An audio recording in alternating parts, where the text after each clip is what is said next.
we're 2000, going into 2010. We are days away from 2010, and with as much madness that's happened out of it, and what people can see from like 1986 to now, it is preposterous that they don't, like right now, I should turn on the news and they say that the drug war has ended. Right now, it should happen at this They second. say everything that's good takes time. Mm-hmm. Well, when they legalize hemp, it must be really, really good because it's taken 73 years. At least do it before the meteor hits. Right. The asteroid takes us out. That's, hemp can save the planet, but can't stop it. can't stop that. Or if the sun decides to spit on us too with the solar flare, we're gone. Nobody can. No hemp's going to help that. Yeah, I've got one of those sun deflectors in my car. Oh yeah, you got somebody. Can I get the reflector from an HPS thing to stop me from the meteorite? Oh yeah.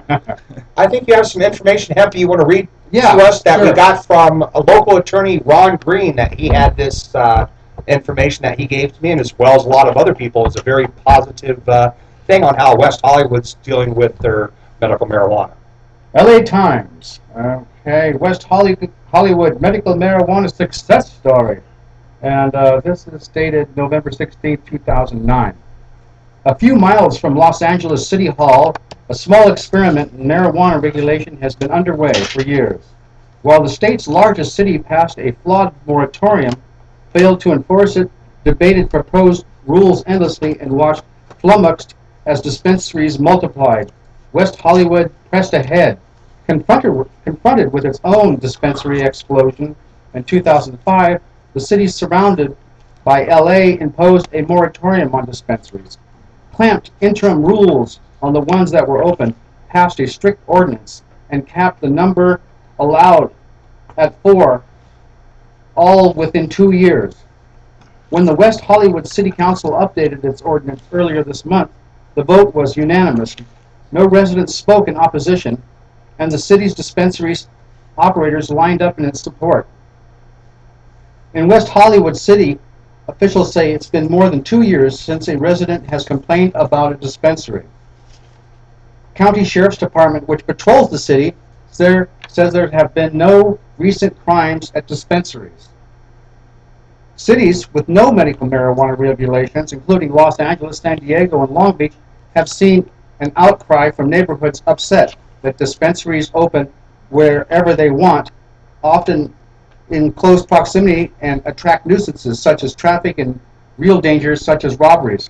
But some cities, notably San Francisco and Oakland, have tightly regulated their dispensaries, and officials there say they have had little or no trouble with them. But some cities, notably, although at 1.9 square miles and about 36,000 people, West Hollywood is a fraction of the size of LA is. This offers an example of how a city can adopt rules and enforce them as largely eliminated its problems. We have kept them on a short leash, says City Councilman John Durham, who has been involved with medical marijuana issues for years. Today, we have minimal complaints, and they are acting responsibly. Hey, that's pretty cool. With its large population of gay and seniors and its pride in its progressive politics, welcomed medical marijuana as word spread that it can help AIDS and patients with glaucoma sufferers. The pharmacy is run by pharmacist Joanne LaForce, who has treated critically ill patients with marijuana for 15 years. She also has a pharmacy dispensary in Venice and Westwood that followed the rules to operate under the city's moratorium. Racco's is one of the pharmacy's most valuable supporters. In Los Angeles, a controversial draft ordinance has ping-ponged between the council and the city attorney's office. Neighborhood activists and dispensary operators have been largely excluded except to speak at public hearings. West Hollywood officials, however, work closely with residents, dispensary owners, and the sheriff's department. The dispensaries must provide nearby residents with the name and the phone number of the contact person to discourage robberies. Dispensaries must deposit each day's cash.